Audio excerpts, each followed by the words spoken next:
Well,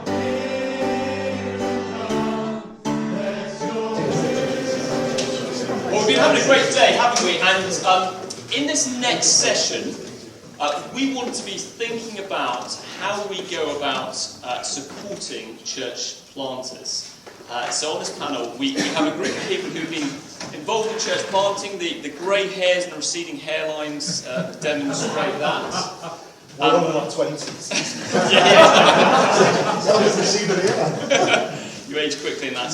So my name is Cunnington. I'm one of the planters of City Church in Manchester. Just go along the line and introduce yourself. Hi, I'm Andy Weatherley from Grace Church in Birmingham and Sturchley. Steve, I'm pastor of Cornerstone Church, Liverpool. In Liverpool. Richard Perkins here in London, work for the Co-Mission network of churches as the director of church planting. Great.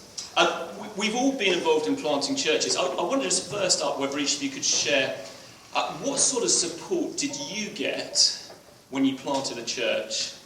And looking back, what sort of support would you have really liked to have received that perhaps you didn't? So Andy, first up on that one. Yeah, I mean, we had the luxury of, well, I planted with Dan, who was up first this morning, so an expert in church planting failure.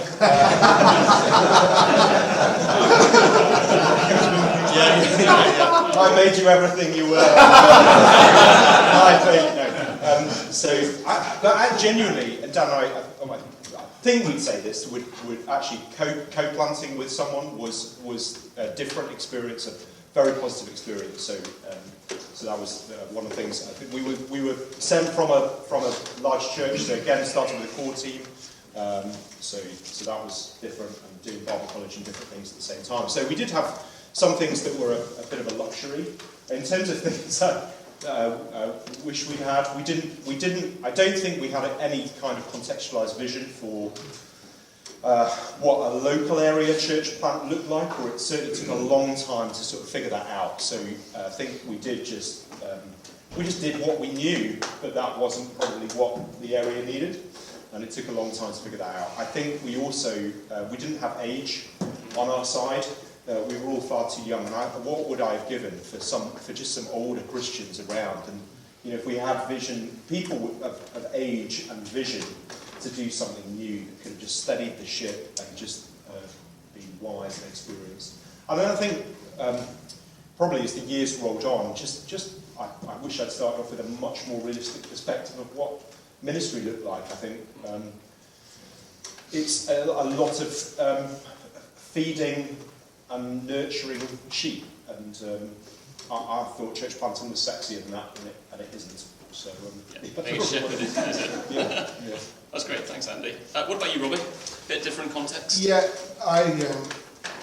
we replanted a small brethren assembly, so there were 15 older folks. So we had a lot of people who'd walked many years of life, which was really helpful for us.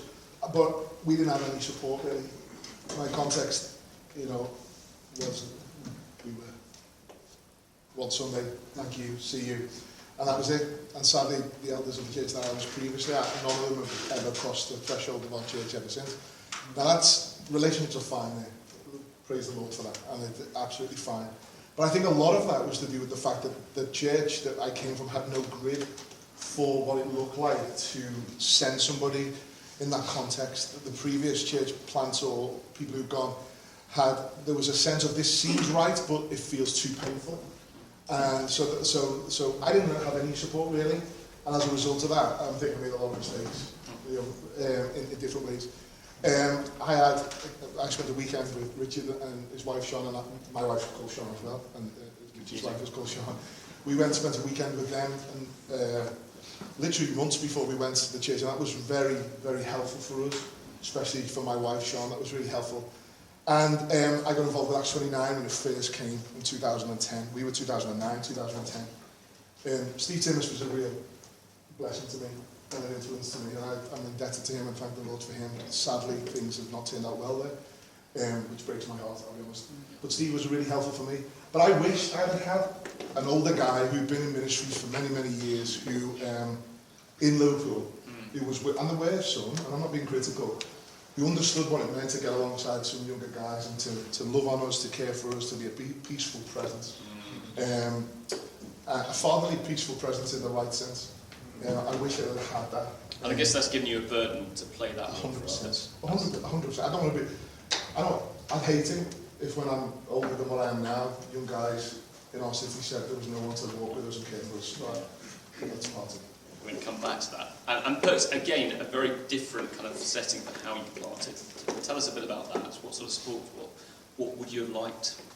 I was brilliantly well prepared for planting. I had the luxury of going to Theological College at Oak Hill, so theologically that prepared me brilliantly. I'd had wonderful patterns of ministry at a church where the gospel was front and centre, and with a training culture. So I always say, before Co-Mission became a church planting network, I think we were a training network, and our planting came out of our training. So I was brilliantly well prepared in that regard, and so were the rest of the team that I went with. And so that was terrific. We had lots of stuff that was there informally in place. In other words, Richard made a very good judgment call, which is he let me go, which allowed me to come back. I think if he tried to keep me too close, I'd have spent the whole time straining for an independency that I was ill-equipped to cope with. And I think that was a wise judgment call.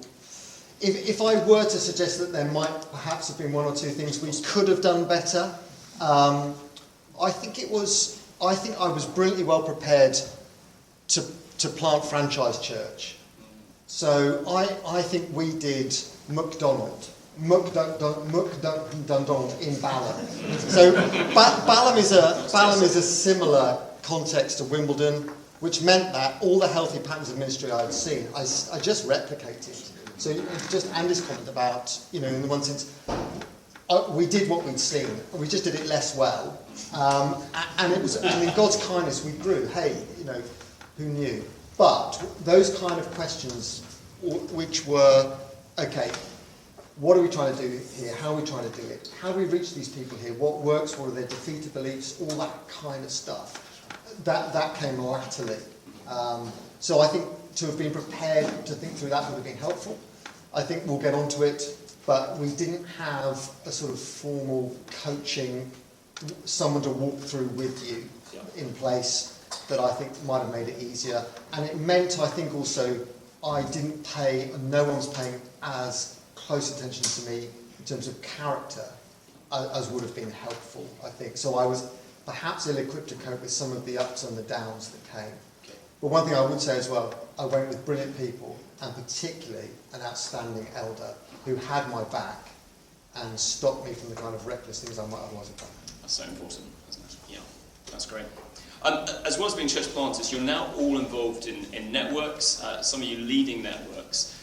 Those networks are quite different. So I wonder if you could just share, what is your network, what sort of size is it, what's its aim, and what makes it distinctive? Robert, do you want to go first? Yeah. Tell us about Cornerstone Collective. So I lead what we call the Cornerstone Collective, which is, we describe it as a communion of churches, so that deep fellowship of churches, deep fellowship that you have with communion with Christ and with each other. So communion of churches, there are the churches that we've planted over the last 12 years. So there's currently four, soon to be 5 churches that are going to be part of that. We've had the church plant that went out, and unfortunately that it didn't fly for a number of different reasons. So we theologically, we're on the same page. Operationally, we do things together. So each of the churches are autonomous, and we would say independent. Some people may not. Independent, and we have invited influence around the areas of leadership and church planting and operational things. We wanted to release church planters and their teams from the sort of burden of setting up the legal charitable stuff that actually can be a distraction. It actually can be burnout for a number of guys. You know what I mean? I can't even spell my own name. Talk about trying to set up a charity, and we had to walk through that. And actually, we brought people in who were experts in that field and helpful, who are members of churches, and trying to develop that. So that's been really helpful. But I think the key thing for us, and I think the distinctive thing in our context, we want to be Merseyside. We're quite sold out on that's where we want to be. 1.6 million people. We want to try and reach as many people as possible. But for us, it's the relational dynamic that's the key thing. The operational things, you know, we're not sold on being one charity forever. We can split that up. For us, that's a detail thing that can change. Theology obviously is solid, and theologically we're always on the same page usually. You know what I mean? Let's be honest, secondary stuff and things. The relational dynamic is the piece I think that I didn't experience, and actually a relational dynamic which is the thing that enables us to walk together and lovingly watch over each other, especially younger guys. And that, you know, I'm not saying I'm the dad, I'm not, but I'm a bit older, so therefore that just a few more years of experience to walk, to help, to encourage, and also the vibrancy of younger guys as well is helpful. So that relational dynamic, I can explain more about what that looks like. We meet regularly, but maybe we'll come back to that. Yeah, so I guess it's a very tight network, yeah. Small in number, tight friendships, tight theologically, tight geographically. Co-Mission, how's Co-Mission different? Different. Our distinctives, I think, are four. Theologically, we're Reformed evangelical. Not everyone is, I'm sorry to hear that, but that we are tight theologically, which enables partnership across denominations. So we will have Church of England, Anglicans, FIC Baptists, you know, one or two Presbyterians wondering whether it's possible going forward. So that theologically we're pretty tight, which enables, which we'll come back to. Secondly, geographically, we're about London rather than Merseyside, so we're concerned about the 10 million people who live sort of within, you know, the M25. That's our mission field. Culturally, I think this is aspirational rather than actual. But we absolutely want to try and have a crack at reaching the totality of every culture in London. We will probably fail, but we don't want there to be any overlooked people. And we're trying to figure out how to do that. We're making a lot of mistakes, but it's a mess worth making. I think, and then fourthly, I guess methodologically, we are about planting churches. And the clue's in the name, Co-Mission. I think the CO stands for cooperation, but it's that sort of cooperative, collaborative, coordinated piece, which means that relationally, that really matters, and theologically it really means. Because what we're asking is churches to potentially work together to give people money, time, energy to make something new happen. So that I think would be what's distinctive about us. Thanks, folks. And Andy, tell us a bit about what is now the Birmingham Collective, formerly known as 2020. Yeah.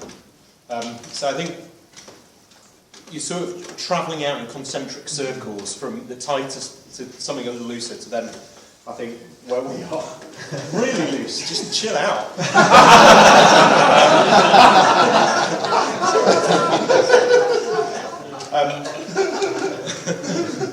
I just... sorry. Pay for that later. Right. Yeah, I think, so Birmingham 2020, when it started, was really starting from a couple of guys, became bigger thing than that, but a couple of guys from different denominational backgrounds. So New Frontiers and FIC at the start, the heart of the thing, which gave it a breadth and a diversity built into the original DNA. So see, Neil's here, was one of those two guys. And then around that, a bunch of other people were able to connect in from a recognition that, again, we talk about big areas. So again, geographically defined for Birmingham, 2.5 million people in our kind of metro area. And just the recognition that not only is one church not going to be able to reach the city for Christ, one type of church isn't going to reach the city for Christ. It's going to require us crossing some cultural boundaries and some denominational boundaries in order to work together, to pray for one another, support one another. Not necessarily to plant churches together, because we recognise that this could create some big hurdles, but at least support one another as we plant churches. And so I think probably in terms of differences, there would be some DNA differences in terms of who and what we tolerate, and it functions less as a network and more as a movement, and that sort of thing. Having said all of that, we do protect and fight pretty hard what's at the centre, so that it's not just kind of, we're just talking about loose categories. We do care about the gospel of Jesus Christ. We do care about definitions of what makes up a healthy church. And we do want people who say, yes, that's an attractive vision, that's where I'm travelling to get on board. And so there are people who look in and go, oh right, you're mostly about that sort of thing, walk away. Yeah. but we find that we have been able to. There are people who are connecting from a diverse range of backgrounds, because they are saying, okay, you're trying to solve the same problems that we're trying to solve, and you love Christ, and you have the convictions that you have, so that they're drawn to that. Yeah, so that's the centre that draws people in. Now all three networks, you're involved in training, you're involved in coaching, you're involved in care of planters and their families. Just want to start with training first of all, and Andy, you teach on something called the incubator. Can you share, what is the incubator? How is it different to other sort of church planter training? What makes it distinctive? What makes it good? Yeah, so Richard's mentioned it before. We run a 2-year programme. It was developed by City to City in New York, and spread out from there. It's a 2-year programme. We meet once a month, and we try and target it specifically for planters who are either sort of pre-launch, launched, sort of first couple of years into church planting. Because as the movement kind of develops, you deal with a broader and broader range of people, from church pastors who are, I've got an interest in church planting, to missionaries who are years away from planting. But we wanted to do something that was quite particular for that group of people who were saying, yeah, but what does it mean for us to plant a church? And we're trying to do 3 things, I think, through that, through the training. The first thing we're trying to do is really build deep gospel convictions that are applied really personally. So to help the planters themselves, so often they're great communicators of the gospel, but have not digested with a depth and a personal reality the full implications of the gospel for them on their church planting journey. We know the emotional journey, the roller coaster you go through as you're planting a church. So to walk with people as they're going through that and really help them to apply the gospel into themselves first. So we spend a good amount of time in the pre-reading and then talking together, just saying about the implications of the gospel through our own. So sort of spiritual formation. Spiritual formation stuff. The second part is then helping people to figure out their theological vision. So it's back to the thing that we were talking about in terms of contextualisation, to say, okay, well, you might be planting a church in that community, you might be planting a church in that community.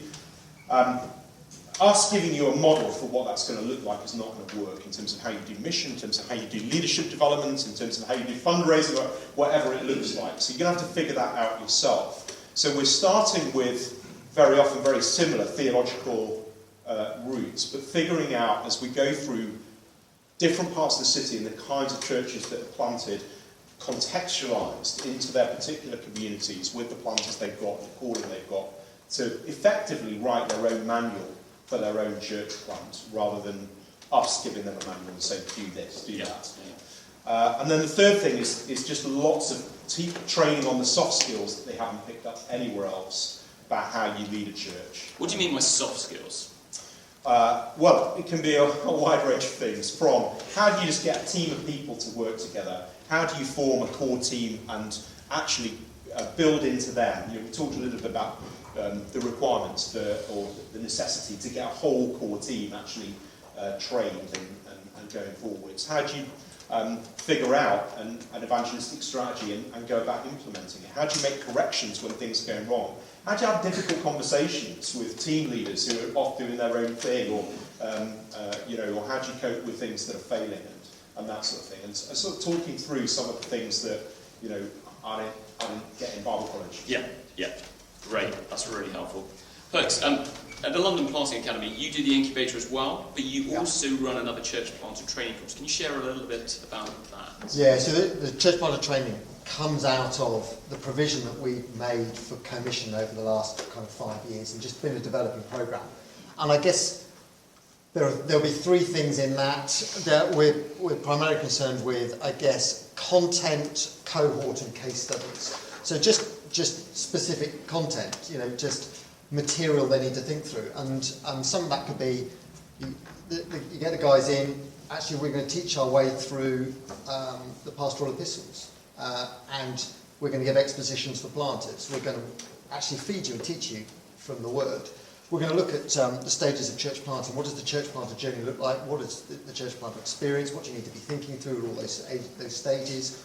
What does leadership look like in those contexts? What are the things you need to think through in order to gain traction with the local community? What's your plan to launch? What's your plan to grow? All that kind of content stuff. And it's a bit of a dump from above, to be honest.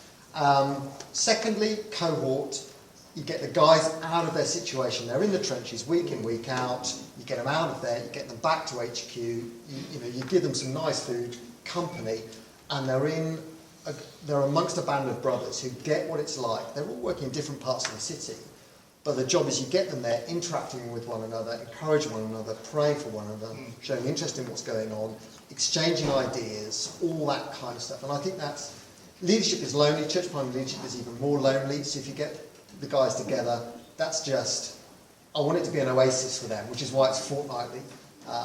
And then finally, case studies. So we'll look at historic stuff and stuff that's about to happen. So we'll get people who've come in, who've planted previously, and they will present. They'll simply say, look, this is what we did, this is what happened, this is what I'd do differently if we were to do it again, this is what I learnt. And those are guys who've had churches that have flown, churches that have perhaps not gone the distance. So I think we've had one or two who've come in where the church has been closed, and it's that kind of, it's like reading Dan's paper. It's the exposure to the potential reality, which has been helpful to think through. And then we've also got the guys to do their own things. So it's a bit of a sort of a Dragon's Den scenario. So the guys who are pre-launch rather than post-launch will say, what are you planning to do? How are you planning to do it? Why are you doing it? And so they have to give that presentation to a class of people who just sort of go, that's the best thing I've ever seen. Or they say, I just wonder whether you ought to pay attention to that. So those three things, content, cohort, case studies, would be the distinctive, I think, of what we're trying to provide. That's great. And historically, we've done that just with the Co-Mission guys, but now we've thrown it open to anyone who wants to access it. And what does ongoing training look like? So that's there at the start, but presumably it keeps on going. Yeah, and I think we're aware that there's training, there's sort of pre, during, post launch, that kind of scenario. And I think it is trying to ask the question, isn't it? What do I need? You need different things at different stages. And so is your question what afterwards? Yeah, I think afterwards it slightly shifts from the pre-launch to the post-launch. It's more like, if you use the sort of the birth analogy, prior to the birth of a baby, it's all excitement, everyone's full of potential. You've made sure you've got everything you need for the arrival. The arrival comes and it's literally just, right, this is it. I can't put it back. This thing, it's the ministry equivalent of changing dirty napkins, isn't it? So you're just helping guys through that, providing them with the kind of challenges that come from going from, hey, I've planned this brilliant church plant on paper, to, I'm doing church planting in practice, and that's a very different beast. And there's a whole lot of stuff I'm encountering. So we're trying to predict some of those things and help them navigate that. I think there's a bit of a shift more to the leadership stuff there, rather than the sort of the planning stuff. Yeah. We're going to move on to talk about coaching in just a moment, but does anyone have any questions about training from what you've heard? Anyone got any burning questions? Just raise your hand. No one. Well, I've got one question. If I wanted to access your training at Co-Mission or with Birmingham Collective, how would I do that? So Birmingham Collective, just connect with someone at the Birmingham Collective. So website, email. We run a monthly forum, which is a get-together for church leaders, missionaries, folks working in the city, and Incubator makes up part of that training. So the minute you hear about... Look at the website. Yeah. Try and attend something. Co-Mission? Talk to Andy. Who runs the London Church Planting Academy, and you can get Incubator in London there and our church planting training. The one thing I would say is I think the thing that we've learnt is that it's not a whole heap of use giving a whole load of stuff to a bunch of church planters who've already planted a church. So we've tried to go further back in the pipeline, and actually one of the big things we've done this year is try to get our ministry trainees familiar with church planting. It doesn't mean they're going to become church planters or join a church planting team, but just going further back. So I think Dan used the phrase earlier on, is sort of forewarned is forearmed. So I think that's critical, which is why I think Incubator before you plant is a great thing to do.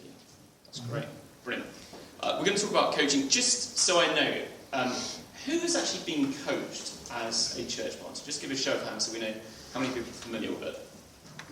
Okay, a few, that's good to know. Robbie, all three of you are accredited coaches, but some people who haven't been coached are probably asking, well, what is coaching? Have I been coached because the pastor of my planting church kept an eye on me? Is that what coaching is all about? Just to clarify, I'm the worst coach in the world.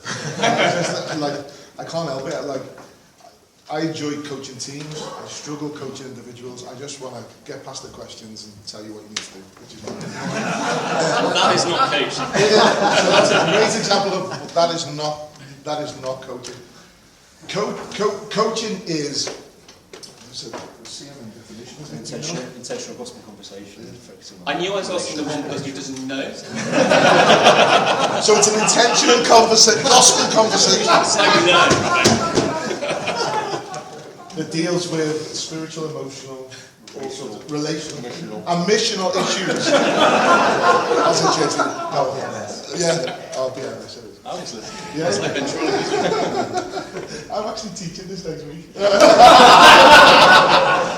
So the difference between coaching is in terms of mentoring or supervision. Obviously, supervision, there's an element of people have committed to do something. This is what they're doing. And you have a boss or somebody that leads you or someone has an influence, whether that's invited or imposed. Why are you doing this or whatever. Mentoring is an element of working with somebody that has a bit more experience. Please help me in this. Think about this. Coaching is very different in the sense that you sit and you ask specific conversations and try and encourage the person in that situation to effectively come up with the answers themselves, come up with the vision themselves. I think one of the dangers of training church planters is, especially if you've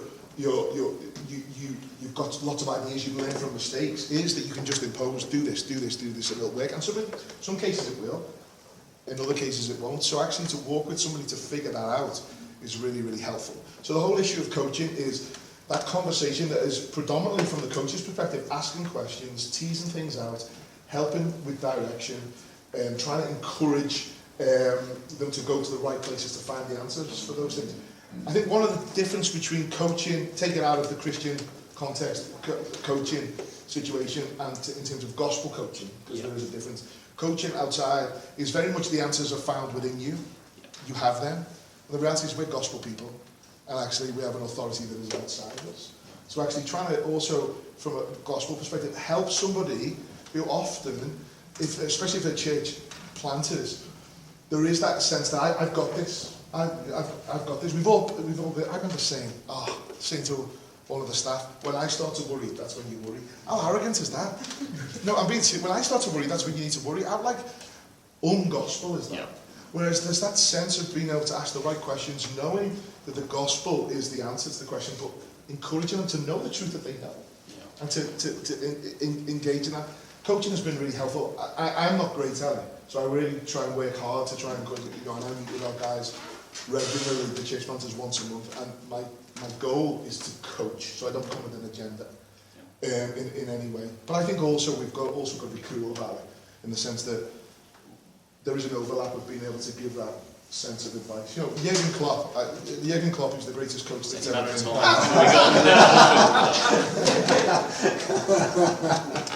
There is a sense that it comes to a point where he says, that's not the right thing to do. And I think we've got to be okay with that within the sense of coaching, especially with church leaders and stuff, because we can coach people into the wrong things. Yeah. I remember coaching a guy out of his church once. I regretted that.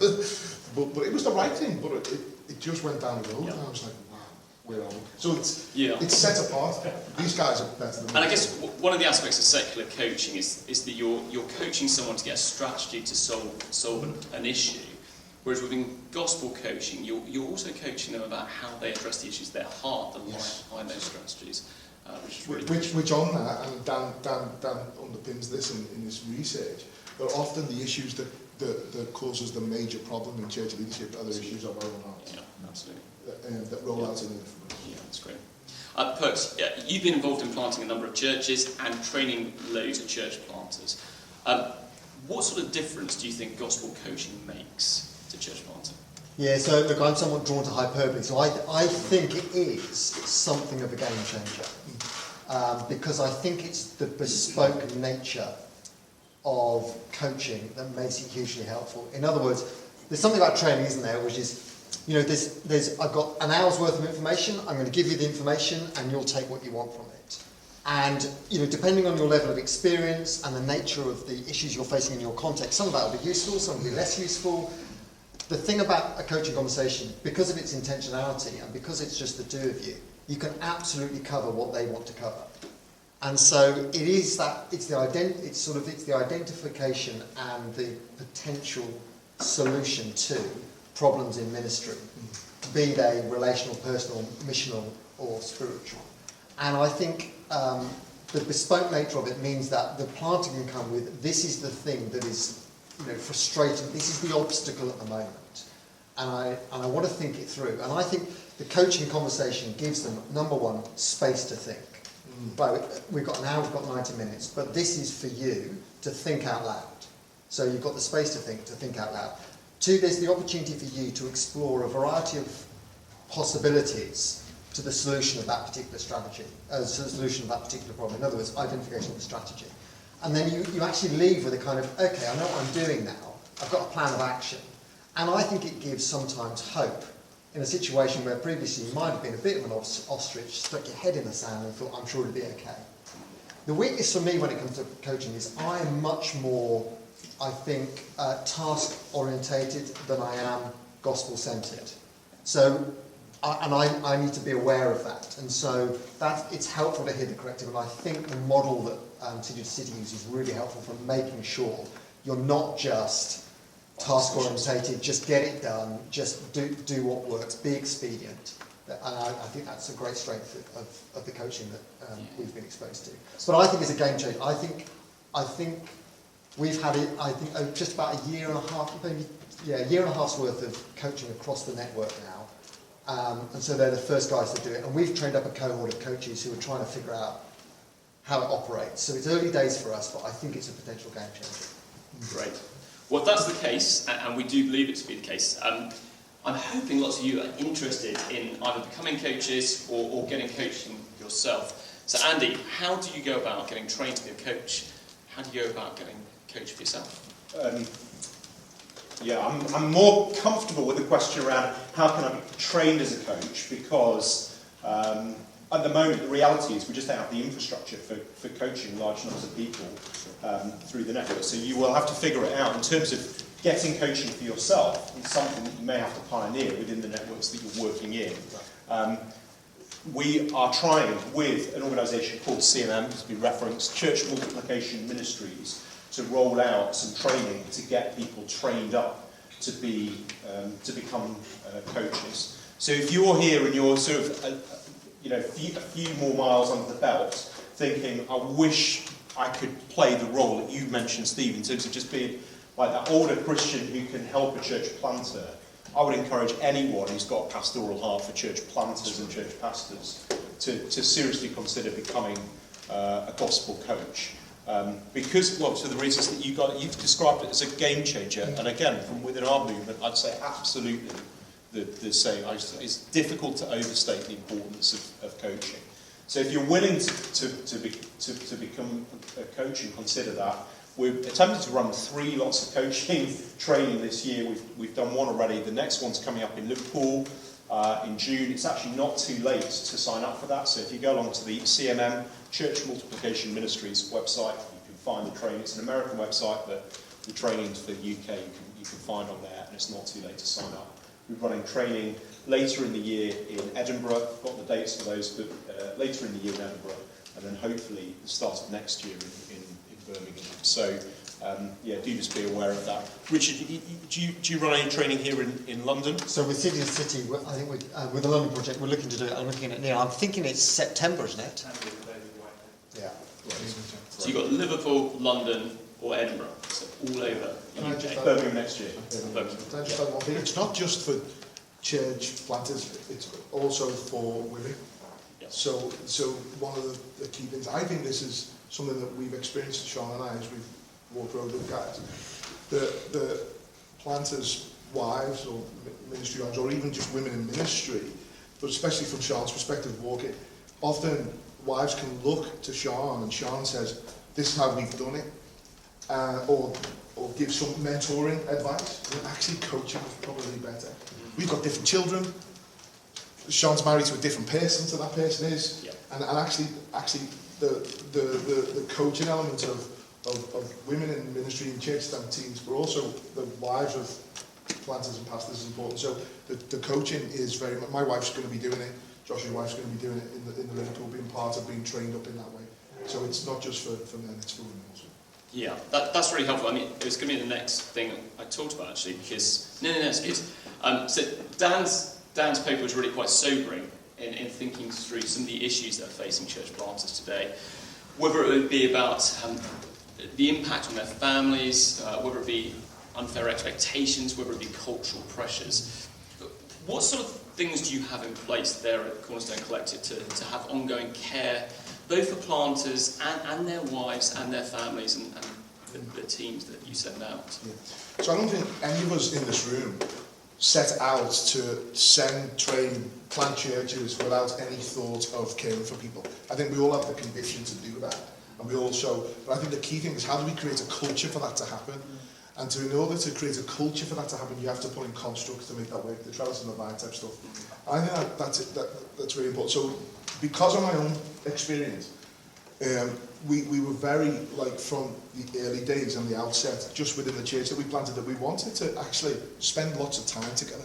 I was an elder of the previous church I was part of for 5 years, and when we came to when we left, there was 12 elders. When we left, I realised that I'd only been in the houses of 3 other elders, and only 3 of them had been in my house. You know, and then I read Acts 20, and I'm like, I just don't think I would weep. And guys weren't weeping when I left. Yeah, I was there since I was 2. You know what I mean? So there was some relational capital. And how do you watch over each other well? How do you care for each other well? How do you hold each other lovingly accountable in all those things? So there was part of that. And then take one step removed in terms of Sean's experience and the experience of the wives and the elders. So very much we wanted to spend lots of time together. And that's developed as the collective's developed. So what happens in terms of staff element? Every Monday, all the lead pastors of the churches gather for an hour and a half at 11 o'clock. That's where we do some training, that's where we do some coaching, more group sort of community understanding. Someone will bring an issue, we pray for each other, especially with the guys who've planted and they may not have elders as yet. So we've been able to step in, this happened or this occurred, and we develop that. If you want to know how great that is, to speak to some of the guys who are here. We do that every week. Then we have lunch together. Then all the staff from the churches come and we have lunch with them, and then we do something together. And that seems like a lot, but actually the trade-off in terms of time for relational dynamic has been a game changer. You know, someone like Neil, who's just recently had another elder who's been with us for 3 years, just that element of being part of that is important. Within all the churches, and it's up to the churches, but they've all adopted it, once a month, elders and wives get together on Friday night, and we just have fun. Mandatory fun, we call it. Mandatory fun. Sounds fun. Yeah, it is. No, but it is. Yeah, we drink wine, we have cheese, we do barbecues, we do whatever, and then the pastors and wives, we all do that with our kids and our family. So there's a sense wine of... and cheese is a Scouse thing. do you want to know what we call our church plant residency? A finishing school. A finishing school in Liverpool. What an oxymoron. No, but we do that once a month, and again, that's a prerequisite in Cornerstone Liverpool of what it is to be part of the eldership. Because that sense of walking together, so what the byproduct of that is relational communion, relational love for each other, fun, and then so that's the construct of that, and then what goes out of that is the care, is the coaching. So I meet with the guys every week. I also meet with the different planters once a month. But that's not just for me. There are other guys who have that experience and work that together. So I think it's the intentional nature of, if we are doing this together, if we never say never. Never say never. But I'd like to think that we have a construct in place and a relational dynamic in place that grows, that actually, if there were obvious areas of sin in my life, they would be spotted by these guys. That's my hope. Now, I can deceive myself, so therefore I can deceive others. And the devil. But I'd rather be in that environment and for that to be the case, and that's part of it as well, and also for our lives. So it is very relational, but there is a clear construct of why we do it and how we do it. Yeah, that's really helpful. And I guess that's taking place within that tight-knit group of church planters from the same family of churches. I guess, Andy, you're the loser movement. What does it look like for you guys in the Birmingham Collective, I suppose? It's a little bit more structured, isn't it? Yeah, and probably has some crossover, but it doesn't necessarily come with the same depth of accountability and different things that you can foster in a tighter network like that. I think, so we do a monthly planters forum. We meet for the morning together, really to give a chance for folks to come together and pray for the city and then pray for one another. And so there's some sense of a real kind of open partnership there, and then we do some training together and then have lunch together. So there's some sense of kind of training there. We try and do some things that are cross-fertilisation between different churches. So if there's opportunities for coaching outside of just our immediate church context, but with other people, we think there's some opportunity for doing that. Training stuff I've mentioned. And then also the wives do a termly get-together, so they can meet in an evening. And again, it's just so different having people who are down the road or just, in the next part of the city who you know have got your back, who you know can be round and just chat together. And so some of the things, whilst they sort of talk about the structured monthly planters forum, actually loads of stuff, the fruit of that is then people saying, it can be really flippant stuff, or just, you did that project, or you did that outreach event, and, you had 200 people along, and we did ours, and there were 2 people who came, and can I just come and meet you and the staff team and just pick through what did you do and connect, and there's something different where we're trying to reach maybe some overlap of communities and different things and figuring that out. But again, on pastoral support, when people are going through the mill, to be able to say, I'll be there in half an hour, or I'll be there in 20 minutes, and actually, talking stuff through, it is different. And it's not rocket science, is it? It's not really difficult to do. I heard about your planters forum, and we started something very, very similar in Manchester, and it was just a group of planters getting together once a month, and it's just dead easy. It just needs someone to start it. Yeah. And if you want ideas, just come and grab any of us afterwards. We'd love to chat about it. Another thing that Dan identified there was that we tend to put competence above character. And we find it much more straightforward to assess competence. And because competence gets things done, that's what we prioritise. And I guess the question is, how do we test character? I know that all 3 of you have been involved in church planter assessments. And I wonder, Andy, maybe first, could you share a little bit about what church planter assessments you've used, what you think the benefits are, and how that can help in terms of continuing care for the character of the church planter? Yeah, I'll be really brief because I think you guys have probably got a lot more to say about assessment than I do in terms of background. We've sent our guys off to be involved in Acts 29 assessment because we felt that's really helpful and have positive experiences through that as well. There is another little tool that we've used which is also related to CMM, who I mentioned earlier, City to City, which is church leader inventory, where we've got assessment of an individual from 2 people who they would consider more senior than them, 2 people who they would consider they've been involved in discipling or managing, and 2 people who are their peers. And it assesses across a wide range of competencies and character issues that we've identified they might need for a church planter, or CMM have identified that they would need as a church planter. The fascinating thing that it does is not just assess where they are on those competencies, but it also assesses how accurate their view of self is, which again, I think on that extra thing in terms of that Dan was alluding to earlier on this morning, of kind of just, do people have an accurate view of themselves? And how do others perceive them that can often be the telling component. So I like that, but we're yet to roll it out in the UK. Okay. So we've had the privilege of doing it, but appreciate it. I'll roll out.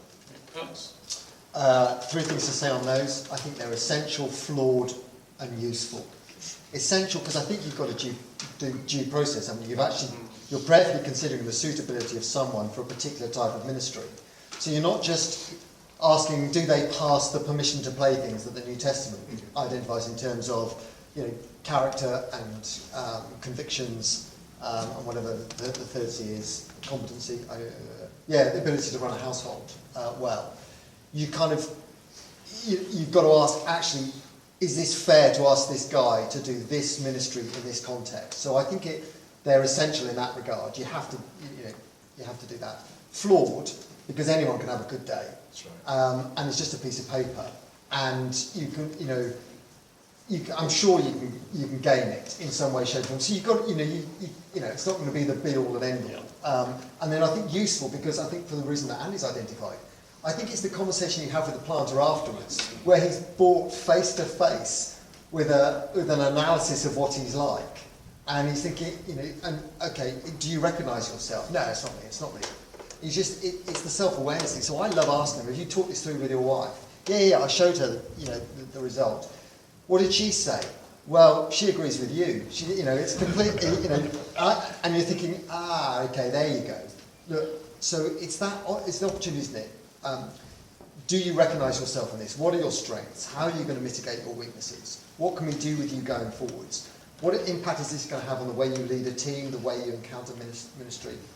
It's just the basis of a really helpful conversation. So you're trying to minimise the surprises and not ask a guy who's ill-suited to do a particular ministry in a particular context. That's very good. So there you go. Those three things. I think. Yes, essential, flawed, and useful. Essential, flawed, and useful.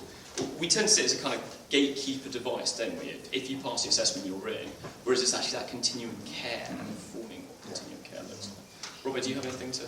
Not really. Like I would agree with what has been shared there. I think with the Ashton and Nine assessment, that wives are pretty much well involved from the beginning right through, so they fill out some paperwork as well, and they're part of the conversation. We want to improve that. We want to improve coaching. I think one area that assessment processes aren't great is they don't work with existing churches. So they actually don't work with the church that's sending somebody. And I think often churches don't even know what that means. That was my experience. What does that mean? What does that look like? So we're looking in the UK, especially trying to change that. And actually, I think coaching should come in right at that point of walking through the assessment. So all of what Richard shared there, I think my own experience has been vital. It's important that Sean was involved in mine, because the report came out and said, Steve, you've got all these issues. Sean's amazing. You're in. And so I'm thankful that they included Sean into that. But there's so much in there. But I think the key thing is, one, to help people on the journey. Two, also to maybe change it. We were involved in an assessment in Ireland, and the guy, part of a great church, the church didn't have any real context of what it looked to send. He walked through the process. There were tears. There were difficulties. You could just see an anxiety with the guy's wife. This guy was like, we want to go to this village or this town, we want to do stuff. And basically what came out was, what he really wanted to do was open a coffee shop. He was an evangelist, passion for coffee, had this big vision of, and we just said, don't plant a church, start a coffee shop. And then from that, and actually he went away and like, that's what it is. And I think it also helps out to say, this isn't the right road for you, this could be the right road. This isn't the right way. And I think we've got to see assessment not as it gets you into a network, assessment as what it's meant to be. We want to walk with you to see if this is the right thing.